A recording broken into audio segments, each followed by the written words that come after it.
Hello बच्चों, let's see the question. कह रहा है कि match the column one with column to.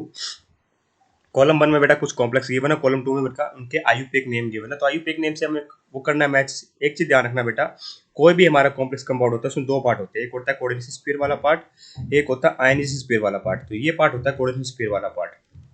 तो इसके अंदर क्या होता है बेटा, एक सेंट्रल मेटल आयन होगा, साथ में लिगेंड होंगे, लिगेंड में कुछ ना कुछ नंबर होंगे, इस तरीके से ना। तो अगर जब बेटा मेरा कोऑर्डिनेशन वाला पार्ट आगे आ रहा हो, ठीक है, तो ये कटायन की तरह काम करता है, ठीक है, और ये पूरा पार्ट एनायन की तरह काम करता है। चीज ध्यान रखनी है बेटा। और नाम कैसे देना है बेटा, सबसे पहले लिखा जाता है कितने नंबर ऑफ लिगेंड्स है। जैसे वो अगर दो है तो डाई, तीन है तो ट्राई, चार है तो टेट्रा, इसलिए लिखा जाता है। फिर आता है बेटा लिगेंड का नाम। लिगेंड का नाम बेटा स्पेसिफाइड आईयूपीएक की तरफ से ही, ठीक है, किस लिगेंड का क्या नाम होगा। और हमारा एम होता है बेटा सेंट्रल मेटल आयन, फिर लास्ट में आता है इसका नाम बेटा, उसका सिंपल नाम आएगा जो होगा बेटा। उसके बाद आती है बेटा मेरी रोमन नंबर में ऑक्सीजन स्टेट, ठीक है, सेंट्रल मेटल आयन की जो होगी। और फिर आता है बेटा मेरा आयनोस्फीयर का सिंपल नाम जो होगा। अब दूसरा तरीका ये हो सकता है बेटा कि आयनोस्फीयर वाला पार्ट आगे आ जाए, कोऑर्डिनेशन वाला पार्ट पीछे आ जाए।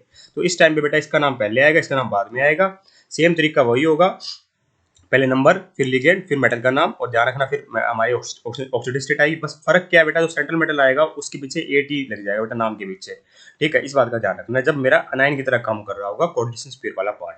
जैसा ये चेक करें, पी पार्ट में देखे तो बेटा मेरा अनायनिक लिगेंड है बेटा NH3, जीरो आएगा बेटा ऑक्सीडेटिव स्टेट इसकी, ठीक है। इसके NO2 के सॉरी NH3 एक न्यूट्रल लिगेंड है, अनायनिक नहीं, अनायनिक है NO2, इसकी -1 होगी, इसकी X होगी बेटा, इसकी -1 होती है। तो ऑक्सीडेट निकाल लेते हैं बेटा प्लेटिनम की पहले। तो ये आ जाएगा x प्लस जीरो इंटू में three minus one is equal to -1। तो x की वैल्यू कितनी आई बेटा मेरी, x इंटू में जीरो इंटू में थ्री इज इक्वल टू थोड़ी ना आएगा बेटा, -1 इज इक्वल टू जीरो। हाँ सही है। तो x की वैल्यू कितनी आई बेटा मेरी, +2 आई। तो प्लेटिनम मेरा किस में प्रेजेंट है बेटा, मेरी +2 ऑक्सीजन स्टेट के अंदर प्रेजेंट है। वैसे भी जब कोऑर्डिनेशन नंबर 4 होता है तो बेटा प्लेटिनम मेरा +2 में, और कोऑर्डिनेशन नंबर 6 होता है तो प्लेटिनम मेरा +4 में प्रेजेंट होता है। ये बात भी पता होनी चाहिए। अब नाम कैसे देंगे बेटा, सबसे पहले क्या कहा मैंने आपको, देखिए अब दो से एक से ज्यादा लिगेंड है बेटा, तो इसका नाम ए से स्टार्ट होगा, इसका नाम एन से स्टार्ट होगा नाइट्रो, तो ए वाले प्रेफरेंस देनी है बेटा। कितने नंबर है बेटा, इसके 3 है। तो क्या लिखा जाएगा, ट्राई अमाइन। क्या लिखा जाएगा बेटा, ट्राई अमाइन।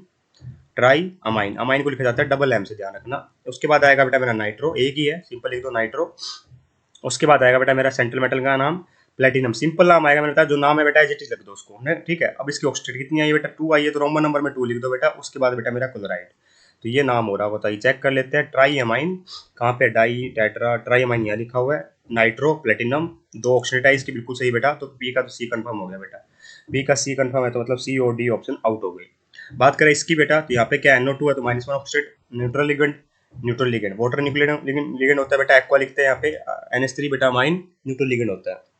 ऑक्सीडेट कितनी है बेटा X, ब्रोमाइड की होती है बेटा -1, तो कितना हो जाएगा X -1 is equal to zero. तो प्लेटिनम की ऑक्सीडेट कितनी आई बेटा मेरी, +2 आई, ठीक है। नाम कैसे लिखो बेटा मेरी, यहाँ पे ए से स्टार्ट है इसका, तो डाईअमाइन। यहाँ पे क्या बेटा एक्वा है, तो क्यू वैल बाद में आता है, तो diamine, aqua, nitro, platinum, 2 bromide. Check करते हैं डाईअमाइन कहाँ का है, ये रहा डाईअमाइन, यहाँ भी था पर यहाँ पे डाईअमाइन के बाद डाइक्लोरो लगा दिया, तो डाईअमाइन, फिर एक्वा, नाइट्रो, प्लेटिनम, 2 ब्रोमाइड, बिल्कुल सही बेटा। तो क्यू का डी कंफर्म हो गया, क्यू का डी दोनों में दे रखा है। चलो आर देखिए बेटा, इसमें देखिए ये पूरा कॉम्प्लेक्स कटाइन की तरह काम कर रहा है, ये पूरा कॉम्प्लेक्स एनाइन की तरह काम कर रहा है, ठीक है। तो यहाँ पे आपको सिंपल देखना है कि मेरा प्लेटिनम क्या है, कोऑर्डिनेशन नंबर 6 है, तो मेरी प्लेटिनम की अपने आप बेटा ऑक्साइड क्या मानी जाएगी, यहाँ पे कोऑर्डिनेशन 6 के अंदर होती है बेटा +4, और इसकी कितनी है बेटा, ये अगर कोऑर्डिनेशन नंबर 4 है तो क्या आएगी बेटा, +2 आएगी। अब और कोई दिक्कत है ही नहीं बेटा, यहाँ पे प्लेटिनम मेरा अनायन की तरह, अनायन वाले पार्ट, ये पूरा कोऑर्डिनेशन अनायन की तरह काम कर रहा है, तो इसमें प्लेटिनेट लिखा जाएगा, इसमें सिंपल प्लेटिनम लिखा जाएगा। तो पहले कटाइन का नाम आएगा बेटा, तो कटाइन का नाम आएगा तो पहले क्या आएगा, यहाँ पे क्या है अमाइन है, और यहाँ पे क्या बेटा क्लोरो है, तो पहले ए आता है बेटा, तो टेट्रा अमाइन। टेट्रा अमाइन कहाँ लिखा हुआ, ये लिखा हुआ टेट्रा अमाइन। उसके बाद क्या आएगा बेटा मेरा डाइक्लोरो, डाइक्लोरो ये रहा टेट्रा अमाइन डाइक्लोरो। उसके बाद बेटा मेरा क्या आएगा, प्लेटिनम, ऑक्सीडेट क्या आ गई बेटा, +4 आ गई, बिल्कुल सही है। उसके बाद क्या आएगा बेटा मेरा टेट्रा क्लोरो, 4 क्लोरीन है। उसके बाद मेरा प्लेटिनेट, ऑक्सीडेंट 2 है, तो आर का क्या आएगा बेटा मेरा, बी आएगा, आर का बी। तो यहाँ पे लिख रखा है आर का बी, तो मतलब ऑप्शन नंबर बी भी आउट हो गया। इसका तो सिंपल है बेटा, देखिए ऑक्सीडेटर निकाल लो, जीरो, ये -1 मान लो, तो x -2 is equal to zero, तो x की वैल्यू +2। तो वैसे भी हमें पता है कि कोऑर्डिनेशन नंबर 4 होता है प्लेटिनम के साथ, तो ऑक्सीडेंट +2 ही आती है। अब अमाइन है ये बेटा क्लोरो है, तो पहले किसका आएगा, अमाइन का नाम आएगा, तो डाईअमाइन, डाईअमाइन ये रहा बेटा। उसके बाद डाइक्लोरो, फिर प्लेटिनम, सिंपल, तो ऑक्सीडेंट +2 एंड ये न्यूट्रल होता है बेटा, तब भी पूरा नाम सिंपल ही आता है, ठीक है। तो एस का ये आ जाएगा, तो यहाँ पे आ जाएगा मेरा एस का। Hence option number A is perfectly correct here. I hope you understand the answer. Thank you so much.